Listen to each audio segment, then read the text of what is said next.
తిరుప్పావై 9వ పాసురం. భావం: పరిశుద్ధములగు నవవిధ మణులతో నిర్మింపబడిన మేడలో సుఖశయ్యపై చుట్టూను దీపములు వెలుగుచుండగా, అగరధూపము గుమగుమలాడుచుండగా, నిద్రపోచున్న ఓ అత్తకూతురా, మణికవాటపు గడియ తీయుము. ఓ అత్తా, నీవైనను ఆమెను లేపుము. నీ కుమార్తె మోగదా, లేక చెవిటిదా, లేక జాడ్యం కలదా, లేక ఎవరైనా కదిలిన ఒప్పమని కావలియున్నారా, లేక గాఢ నిద్ర పట్టినట్లు మంత్రించినారా? మహామాయావి, మాధవా, వైకుంఠవాస అని అనేక నామములను కీర్తించి ఆమె లేచినట్లు చెయ్యము.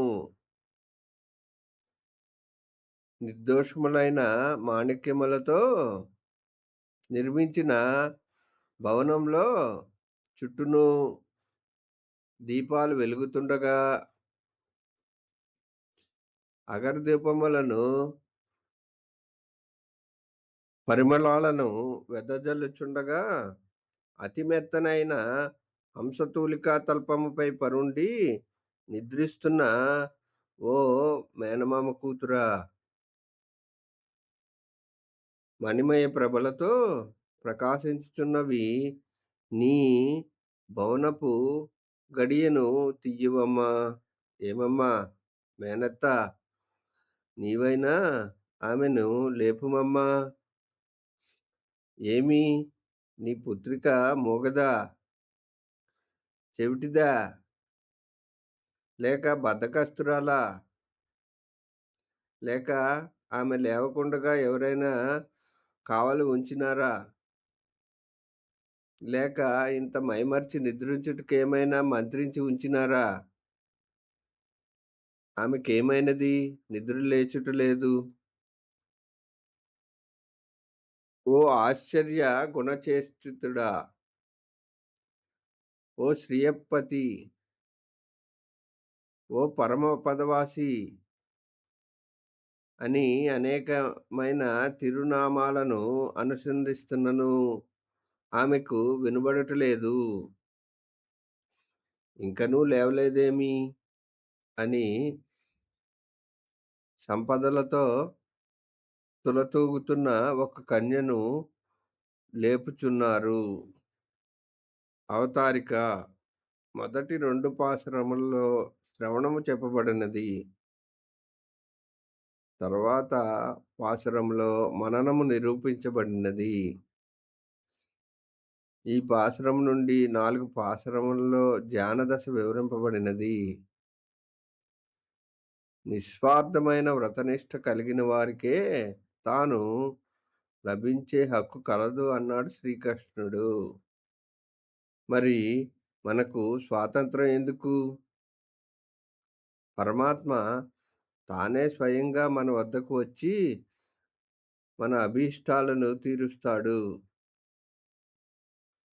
కావున మనం ఎక్కడికి వెళ్ళక ఉన్న చోటనే భగవద్ అనుభవ ఆనందాన్ని అనుభవిస్తూ ఉంటే చాలు అనే ధ్యానంలో పరాకాష్ఠ పొంది నిద్రిస్తున్న 4వ గోపిక ఈనాడు మేల్కొలబడుచున్నది.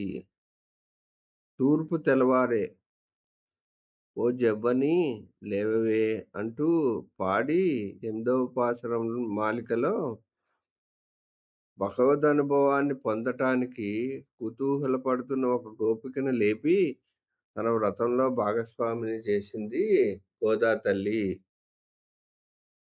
ఇప్పటి వరకు శ్రవణం వినటం, మననం, విన్నదాన్ని మాటి మాటికి స్మరించటం, వీటి యొక్క విశిష్టతను తెలిపి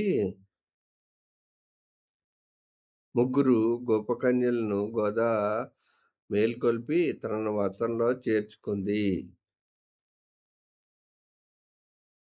ఇక 9 మొదలు 12 పాసురాలలో ధ్యానం యొక్క విశిష్టతను తెలుపబోతోంది. ఎల్లప్పుడూ శ్రవణము, మననము చేసేవారికి వారి యొక్క మనస్సు పవిత్రమైతుంది, నిర్మలమవుతుంది. మాల్యం మాలిన్యం తొలగితేనే కదా జ్ఞానం చోటు చేసుకునేది. అప్పుడు ఆ జ్ఞానమే ఆ జీవికి కవచమైపోతుంది. నిస్వార్థమైన వ్రాత, నిష్ఠ కలిగిన వారికే తను లభించే హక్కు కలదన్నాడు శ్రీకృష్ణ పరమాత్మ. మరిక మనకు స్వాతంత్రం ఎందుకు? పరమాత్మ తానే స్వయంగా వచ్చి మన అభిష్టాలను తీరుస్తాడు. కావున మనం ఎచ్చటిని పోక ఉన్న చోటనే భగవదనుభవం ఆనందాన్ని అనుభవిస్తూ ఉంటే చాలనుకొని అతి సుందరమైన మణిమయ భవనంలో నిద్రిస్తున్న 4వ గోపికను ఈ పాసురంలో లేపుచున్నారు. ఓ మామ కూతురా, మరదలా లేలెమ్ము అంటున్నారు. భగవంతునికి మనకు ఉన్న సంబంధం ఆండాళ్ తిరువడుగలే శరణం. ఆండాళ్ తల్లి ఈరోజు 4వ గోపి బాలికను లేపుతోంది. తూ పరిశుద్ధమైన మణులతో చేసిన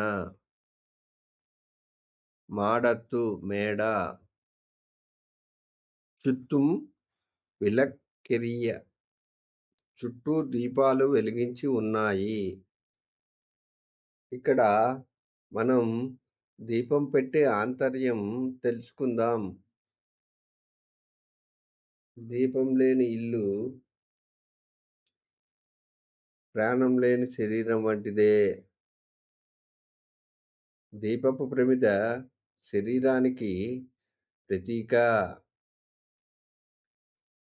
దానిలోని నూనె లేక నెయ్యి మనలోని ప్రేమ వంటిది. అయితే ఈ ప్రేమ భగవంతుని కోసం ప్రకాశించజేయగలిగితే మన జన్మ ధన్యం. అలా ప్రకాశింపచేయాలంటే మనకు శాస్త్రాలు కావాలి. శాస్త్రాలకు గుర్తు మనం పెట్టే ఒత్తులు.